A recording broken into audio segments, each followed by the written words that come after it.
Sejam todos bem-vindos. Irmãos, eu queria que nós pudéssemos tomar consciência, não sei se vocês estão meditando a carta de São Tiago. Ela é uma carta que nos ajuda a fazer muito exame de consciência, até mesmo a leitura de hoje nos ajuda, foi o diário espiritual dessa manhã. A gente pode pensar como é a nossa relação, como a gente trata as pessoas, se nós tratamos com indiferença. De repente alguém que é mais conveniente a mim eu trato de uma maneira, alguém que é menos conveniente eu trato de uma outra maneira. Se a pessoa pode me favorecer, então ela recebe um tratamento privilegiado. Se ela não pode me favorecer, então eu meio que descarto ela, meio que distrato ela. Enfim, a palavra de São Tiago, ela vai nos colocar diante de nós mesmos e nos faz pensar, olhar para nós, como nós nos relacionamos com os outros. Mas eu gostaria hoje também de, sobretudo, fotografar o Evangelho. Que aqui nós devemos tomar uma consciência muito profunda de como é a nossa relação para com Deus e quem é Jesus para nós. É muito fácil, quando nós estamos movidos pela graça de Deus, cheio da força de Deus, cheio da unção de Deus, declarar e dizer quem verdadeiramente Jesus é. Porque Pedro aqui, se nós vemos Marcos ele é cheio de detalhes. Depois Jesus vai dizer: tu és Pedro, sobre essa pedra edificarei minha igreja.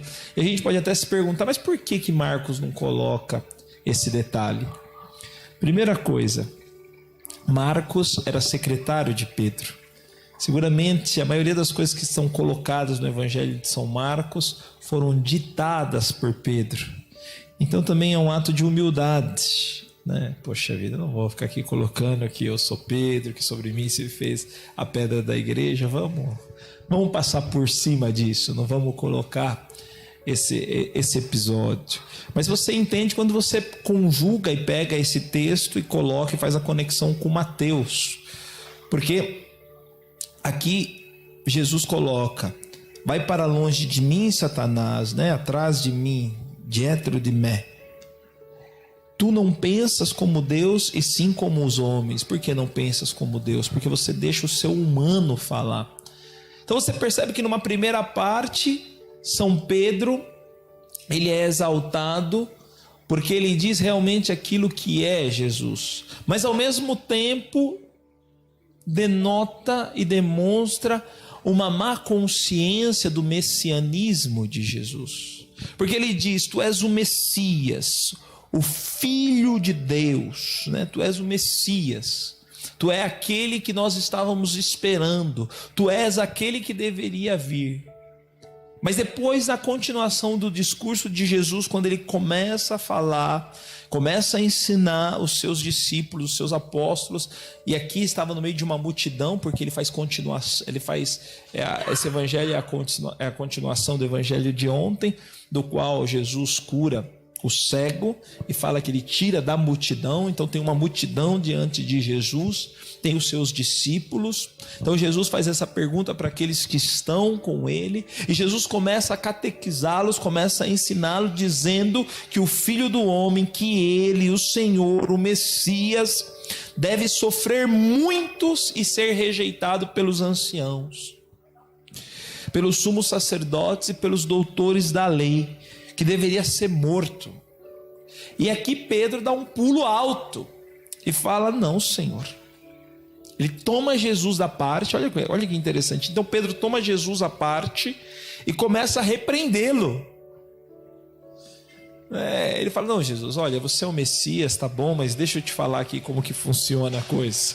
Você não vai morrer, não. O Messias não é esse. O Messias é aquele que vai libertar o povo do poder do Império Romano. O povo tem que ser liberto do Império Romano, da mão dos romanos, da mão daquele povo que nos oprime. É para isso que veio o Messias. Mas Jesus, ele fala que o reino dele não é daqui, tanto que Pedro ele até desconsidera quando Jesus fala: o Filho do Homem deve sofrer muito, ser rejeitado pelos anciãos, pelos sumos sacerdotes e doutores da lei, deve ser morto e ressuscitar no terceiro dia. E ressuscitar. Ou seja, ele até desconsidera essa questão da ressurreição, que é um fato milagroso. Tinha quem que ressuscitou? Não sei se vocês conhecem alguém que ressuscitou, que morreu e depois ressuscitou. Eu particularmente nunca presenciei uma coisa do gênero, do tipo. Já ouvi falar de gente que foi, rezou, a pessoa estava morta, ela ressuscitou, enfim. Já vi tantas coisas, tantas situações, mas eu de presença, eu nunca vi um morto ressuscitar. E se alguém vê, por favor, agora com essa tecnologia que todo celular grava para me ver. Eu quero ver. Entende?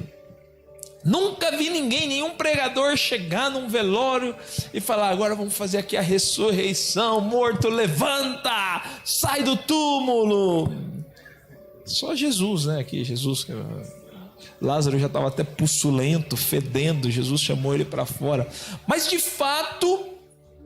fato, Pedro, ele não leva nem em consideração esse fato que Jesus falou: olha, depois de eu sofrer tudo isso, eu vou ressuscitar. E ele toma Jesus da parte e começa a repreendê-lo.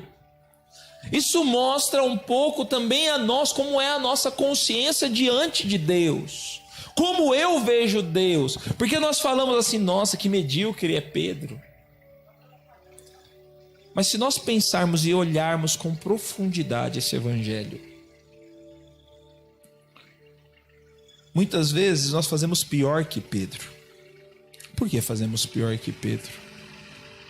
Porque nós somos membros do corpo de Cristo, pela graça do batismo.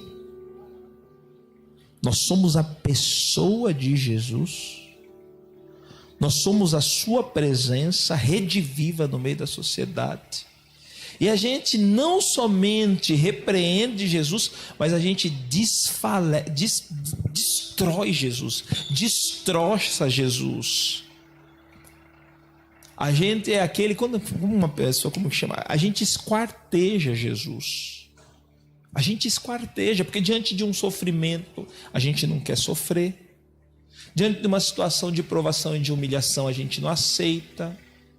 Diante de situações que nos querem levar à humildade, à simplicidade, quando somos humilhados, quando passam por cima de nós, quando falam mal de nós, ou quando nos fazem sofrer, a gente não quer passar por isso, e a gente vai desfacelando, a gente vai esquartejando Jesus, porque eu sou presença de Jesus, eu sou parte de Jesus, eu sou membro de Jesus. E que tipo de cristianismo eu quero viver?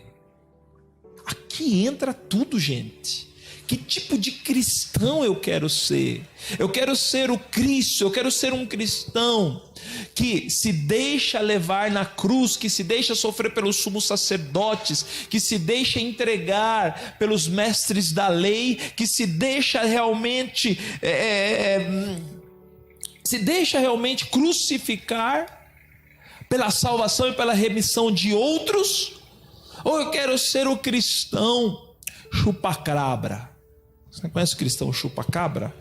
Eu só sugo de Deus, fico gordo de bênção, né? Jesus é a minha bênção, é a minha graça maior. Eu fico nutrido da graça dele, quero estar sempre feliz, quero estar sempre exultante,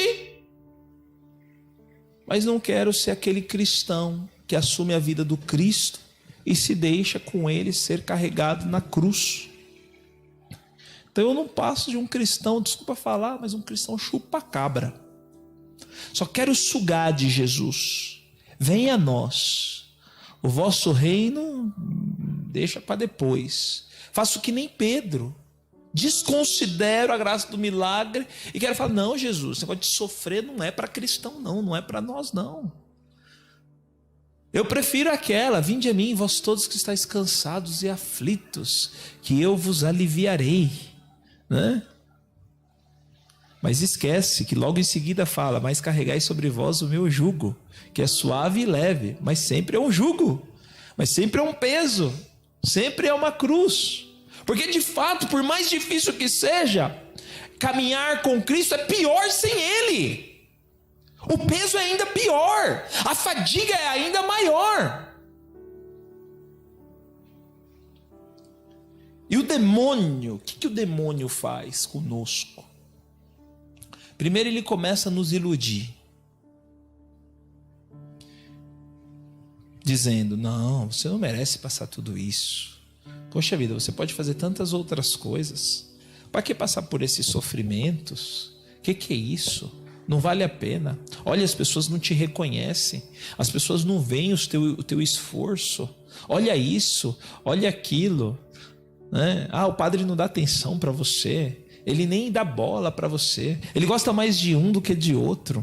Ou de repente o coordenador dá mais atenção para um do que para outro. Ah, ele me cobra isso, mas ele mesmo nem faz. Aí eu começo a julgar, né? Ah, mas isso, ah, mas aquilo. Eu vou dando desculpas atrás de desculpas para não assumir o meu compromisso e o meu dever de cristão. E vou vivendo uma fé medíocre, uma fé hipócrita. E sempre me justificando, me auto-justificando. Eu não quero assumir a cruz, no fundo é isso. Eu não quero assumir aquilo que eu devo passar. Porque o que acontece? O que está por trás dessa ação de Pedro, quando Pedro chama Jesus da parte? Ele é meu mestre, ele está fazendo isso, se ele fazer isso eu também tenho que fazer. E de fato foi o que ele fez. Se dando na cruz, até falando: me coloca de ponta cabeça, porque eu não mereço morrer como morreu o meu Senhor, o meu Cristo. Dá para entender, irmãos? Que Cristo nós queremos seguir? Paremos de nos lamentar diante dos sofrimentos da vida. Vamos parar de chorar diante das situações difíceis. Vamos parar de murmurar diante daquilo que nos cansa, diante daquilo que nos fadiga, diante daquilo que nos oprime, diante daquilo que nos faz sofrer, porque é isso que nos vai levar para o céu.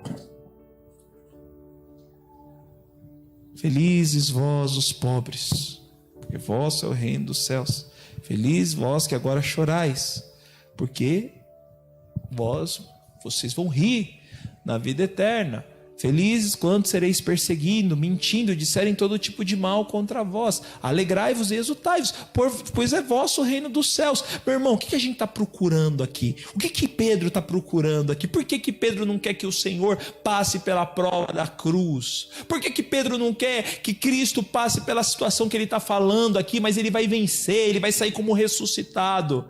Porque no fundo é ele que também vai atravessar por isso. Então, que tipo de cristianismo nós queremos viver, queridos? O cristianismo do oh glória, chulabaia, Jesus está curando, Jesus está libertando. Olha, eu estava com câncer e agora não estou mais. Eu estava deprimido, agora não estou mais. Jesus também faz isso. Mas para te dar força para que você assuma, e para me dar força para que eu assuma a cruz de nosso Senhor Jesus Cristo, para darmos a vida, para ressuscitarmos para a eternidade. Acolhamos, irmãos, de modo decidido a cruz de Cristo. Porque assim, a gente fala que Pedro, que ele foi petulante, né? Quem daqui não já ficou bravinho com Jesus? Quem daqui não já virou a cara para Jesus? Ah, não. Pô, Jesus, estou bravo com você. Mas quem é você? Quem sou eu para ficar bravo com Jesus, gente? Quem somos nós? Não enxergo nem um palmo do meu nariz. Não sei nem onde está meu focinho. Sabe, não tenho moral para nada. Sou inconstante, sou infiel sempre a Deus. E Deus sempre tem misericórdia e paciência conosco. Eu ainda me dou direito de ficar bravo com Jesus. De ficar bravo com as situações que me levam à santidade. De ficar bravo com as situações que me fazem unir ao crucificado. Ai, Jesus, mas por que meu marido é assim? Toda mulher tem um marido que merece. Como todo marido tem a mulher que merece. Ah, minha mulher é assim, assim, assado. Você tem a mulher que merece. Foi ela que Deus colocou para a tua santificação. Foi ele que Deus colocou para a tua santificação. Ergue teus braços e começa a dizer aleluia, aleluia, aleluia. Obrigado, Jesus. Porque perfeito é só ele. Perfeito é só ele. Só que ele é perfeito do jeito dele, não do meu jeito, porque também a pessoa podia falar assim, poxa vida, porque eu não me consagrei? Podia casar com Jesus, né? Uma vez uma irmã consagrada falou assim, olha, é muito bom ser casado com Jesus, mas a única coisa que eu acho que é ruim na minha relação com ele é que quando tem alguma intriga, ele sempre tem razão. Essa é a única coisa ruim do relacionamento com Jesus, é que ele sempre tem razão. Mesmo eu achando que eu estou na razão, a razão é sempre dele. Aqui que está.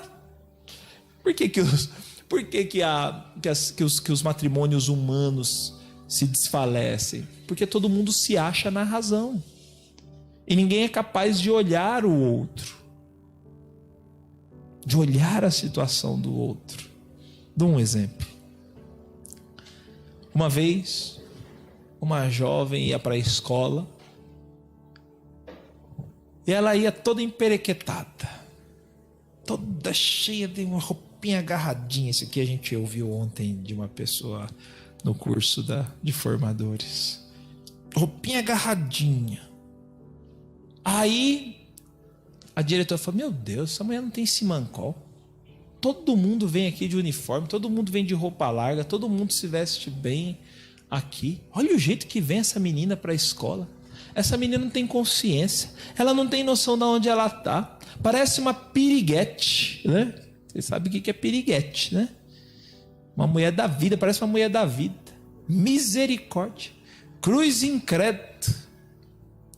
Quando ela passava, as amiguinhas falavam, ai meu Deus, quem que ela pensa que ela é?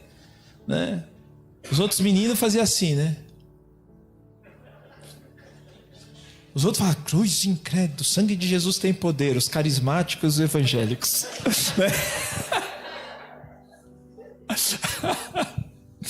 Então cada um agia de uma forma. Aí um dia a diretora falou, não, eu vou chamar a mãe dessa menina. Poxa vida, olha o jeito que ela se comporta. Vamos trazer aqui a mãe dessa menina aqui na escola. Por quê? Porque olha a situação dela. Olha como ela está. Olha o problema dela.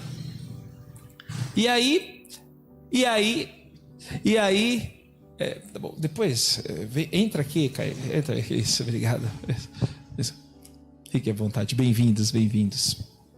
E aí, o que acontece? Chamaram a mãe. Quando a mãe chegou, meu amigo, aí falaram, agora a gente entendeu tudo. A mãe estava mais mal vestida do que a filha. Então o que acontece? Para aquela filha era um hábito normal. Então, por exemplo, uma cruz dessa, uma dificuldade dessa, às vezes a gente condena o outro sem saber. Por que o outro é assim? Por que eu estou falando é assim? Porque muitas vezes certos comportamentos, até do teu marido, até da tua esposa, até daquele que você escolheu para viver sempre, tem situações, tem dificuldades, tem provações. Vocês estão ouvindo aqui em casa que tem um carro aqui na frente, viu gente? Tem situações, tem dificuldades que você começa a murmurar, mas não sabe o que está por trás disso. Tem gente que reclama, poxa, minha mulher não sabe fazer um arroz. Mas por quê? Porque foi mamãezada. Ai, filhinha, não faz não, deixa que eu faço para você. Deixa para quando você casar. Quem sofre é o coitado do marido, né, mano? Mulher não sabe lavar um banheiro, não sabe lavar uma roupa, não sabe. Por quê? Porque tem uma história atrás dela. Dá para entender? Portanto, irmãos, todas as cruzes, todas as lutas, tudo aquilo que passamos é realmente para a nossa edificação. Esse é o cristianismo que Deus quer e espera de nós. Eu não posso viver o cristianismo segundo o meu desejo. Eu não posso ter essa atitude de Pedro, que ora é o homem segundo o coração de Deus, que fala segundo a manifestação de Deus. E na outra hora, quando lhe é apresentado o sofrimento e a cruz, que nem ele deveria passar, mas que o Cristo deveria passar, ele é aquele que quer ser doutor e quer repreender e quer falar para Jesus como deve ser feitas as coisas. Portanto, irmãos, tenhamos coragem de, diante de Jesus, falar: o que queres de mim, Senhor? O que pensas de mim, Senhor? O que tens para mim? Eu aceito, eu acolho, por mais duro que seja, Jesus, mas eu quero aquilo que o Senhor tem para a minha vida. Eu não quero fazer as coisas segundo a minha vontade, mas segundo o teu querer. Amém.